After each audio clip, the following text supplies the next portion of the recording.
Hi everyone, it's Cherie from 12 by 12 Cardstock Shop, and today I am going to put an easier file together. I did use my pearl embellishments from 12 by 12 Cardstock Shop, and my glue bottle is just one I found on Amazon. It's called a fine line applicator, and I fill it with my art glitter glue from 12 by 12 Cardstock Shop. So this file is from Treasure Box Designs and called Gnome Leprechaun. I imported him into Cricut Design Space at 10.0 width, and it auto-adjusted my height to 8.065. So I start with all the smaller pieces, meaning I'm going to do it in segments, his shoes first, because I noticed that when I get the smaller pieces out of the way, one, I don't lose any, and two, it goes together a lot more easy. You can use paper pieces on so many things, layouts, cards, borders for your pages even. My brown color is Walnut by Basil, and then I used the basic black and white by American Crafts. The red I used for his beard and mustache is the color Squash by American Crafts. His skin tone is Shrimp. The yellow is Tulip, and that's sandable. The lime is also sandable.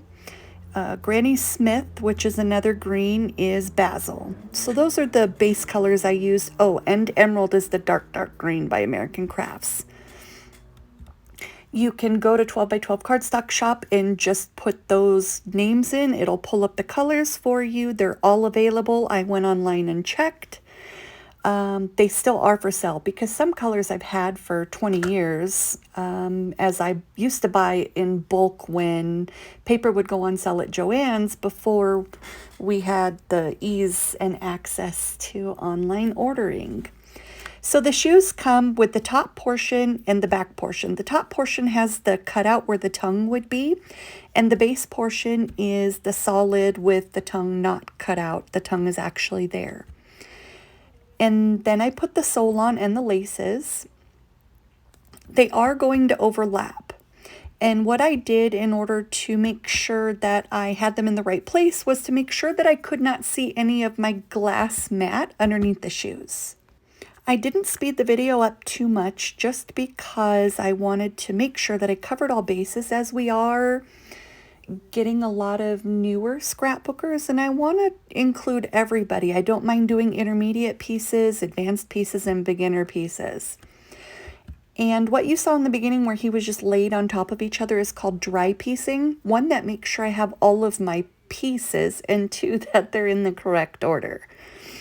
So after I got his shoes on to his body, I'm going to move it to the side and now work on his hat. The hat has several pieces. And his hat band, it goes on the hat base first, and it's actually going to go underneath the brim of the hat. I made sure that before I put it together and definitely glued it together, because the art glitter glue is very permanent. I slid it up to make sure that my back sides, that I couldn't see any of the bands protruding from the backside, so I knew that it was placed correctly.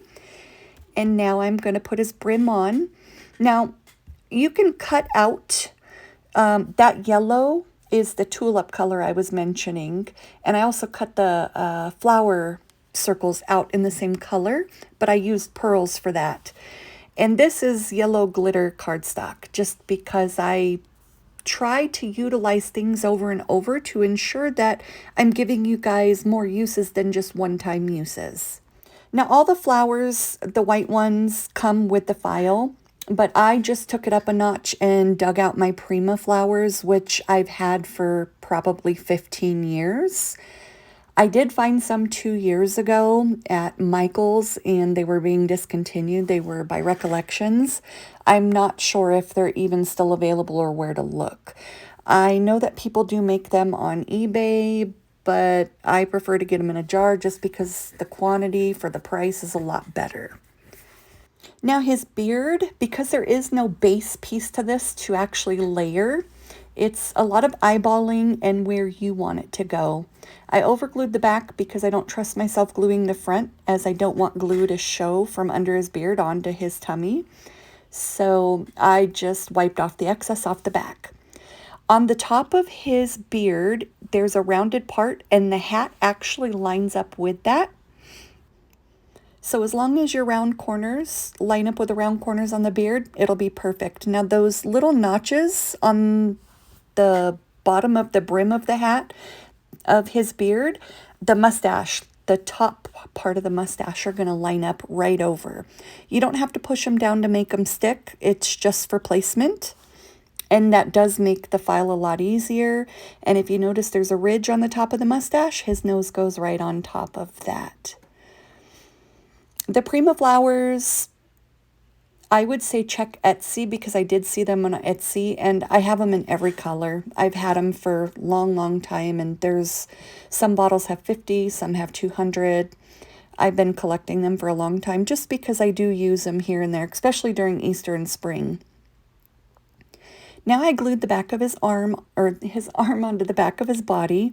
And again, I replaced the white flower for the Prima flowers, the two on the top. And I used those pearl embellishments as my flower centers. This is going to just go on the outside of his body. That way his hand can set on the top of it. And then I used the Doodlebug Designs Inc. Seasons Cardstock Value Pack. Man, that's a big word.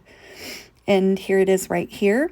Now it does say that designs will vary, and I ordered 3 of these. I sent one to a friend, and here's my finished piece with my photo mats. Have a good day, guys. Thanks for watching.